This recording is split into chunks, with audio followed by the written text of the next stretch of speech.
Hello everyone, my name is Pranati of Brand CSC Section A. Today my topic is Software Process Model. Software Process Model. Before discussing about software process models, let me tell you about software process. Software process is a set of ordered activities carried out to a procedure, a software product that specifies the way to procedure software application. Each software has well-defined object, task and outcome. Each activity software process includes tools, procedure, and artifacts. Types of process models: classical process model, increment process model, iterative process model, prototyping process model. Before discussing about software process model, let me tell you about life cycle phases. Life cycle phases plays an important role in the development of software. These five life cycle phases included in every process model.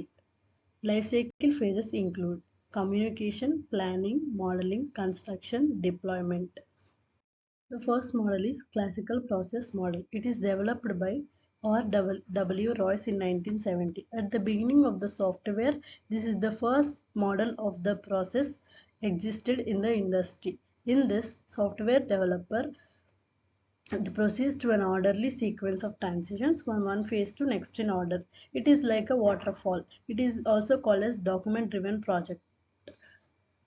It is the simplest and more widely used in development. Development runs many number of phases, namely feasibility study, analysis, design, coding testing, and integration, deployment, operation, and maintenance. As I said, every life cycle phase is included in every process model. The first life cycle phase is communication. Communication phases include communicate with the user and developer. They by the end of the phase, they'll developer will prepare a document called FRS and SRS document. And next life cycle phase is planning. Planning document contains budget of the project and time of the project and resource of the project. And next, modeling. Here the modeling phase decides the design of the project and UML diagrams, and by the end of the modeling phases, the developer will prepare design document. And next, construction. By basing on the all three life cycle phases, we'll construct a code of project, and by the end of the construction we'll prepare a manual and we'll submit to the user. And here let me discuss about some pros and cons of classical process model. Pros: no overlapping of phases, less employee required. This is the simplest model available in the market of software industry. And we also have some disadvantages. It is a document driven project, so it is overhead to the developer, and it takes more time. It follows big bang approach. Here the requirements are frozen. Once the user confirm the requirements, the developer can't change the requirements of the user once he signed the project. And next process model is iterative process model. Iterative process. Here the word iterative means circularization or revolution. This is an extended waterfall model with backtracking at each phase to its preceding phases, also proposed by same scientist R.W. Royce in 1970. Life cycle phases are organized similar to those classical waterfall model. Development activities such as feasibility study and analysis, design, coding, testing, operation, maintenance are performed in linear fashion. Only difference is backtracking of phases on detecting errors at any stage. We have some pros and cons of iterative model also. Pros include code development is quite successful because it is done based on the customer requirements. It also supports phase containments of errors.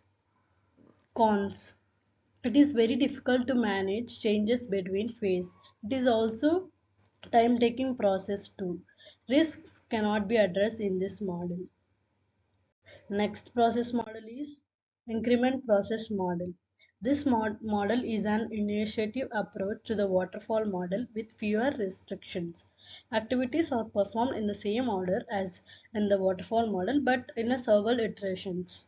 Each iteration releases a fully functional work product by providing additional functionalities in successive releases. Finally, iteration releases complete product.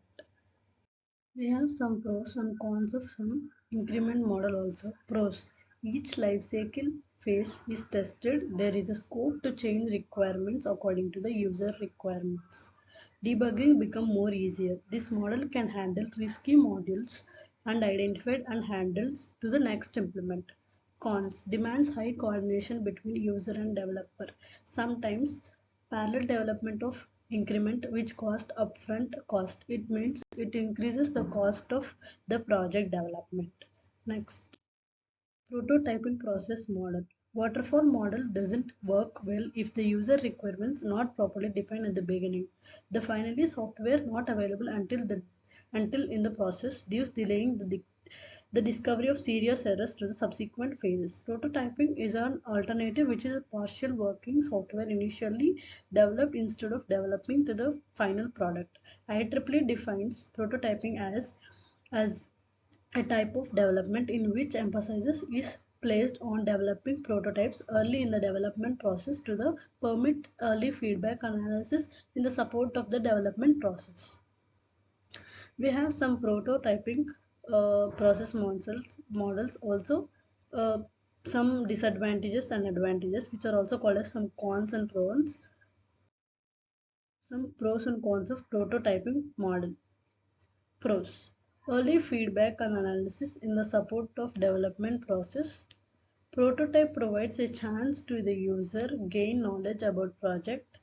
A prototype has limited functionality. Here, prototyping process model includes major involvement of the customer because it is based on the customer requirement. If he says yes or agree to the project, next will they move to the next phase of the life cycle phase. Cons. This process model requires exclusive involvement of the customer. Any bad design of the prototype, then it is break into actual product. This type of process models majorly applicable to the projects where user requirements are not clearly defined. Thank you.